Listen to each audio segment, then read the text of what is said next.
ஓம் நமச்சிவாய சிவாய நம. ஐயா கிட்டத்தட்ட 2 ஆண்டு காலமாக கஷ்டப்பட்டு அந்த கோயிலை கட்டும் பொழுது அங்கே இருக்கிற சில கிறிஸ்டின்களால் ஐயாவுக்கு சில பிரச்சனைகள் அங்கே இருக்குது. ஏன்னா கிறிஸ்டின்கள் மதம் வேறு மதத்துக்காரங்களால அங்கே ஐயாவால் கோயில் நிம்மதியை பண்ண முடியல. ஏன்னா இடைஞ்சல் பண்ணிகிட்டே இருக்காங்க.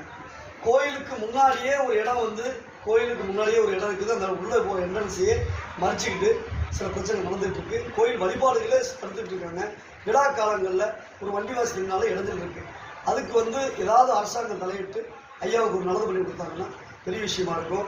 ஏன்னா இன்னைக்கு இந்து மக்கள் வழிபடக்கூடிய முருகனுடைய திருக்கோயில் அவர் முருகனுடைய சூரசம்கார விழா போன்ற சிறப்பாக பண்ணிட்டு இருக்காரு. தைப்பூசம் சிறப்பாக பண்ணிட்டு இருக்காரு. இப்போதான் தேர் செஞ்சு விலோட்டு விட்டாரு. இப்படி அவருடைய உழைப்பு சுயநலம் பாராது பொதுநலத்துக்காகவே வந்துட்டார். இதற்கு மேல பொண்டாட்டி பிள்ளைங்க எதுவுமே வேண்டாம், இவருடைய வாழ்க்கை முழுக்க மக்களுக்காகவே வந்துட்டார்.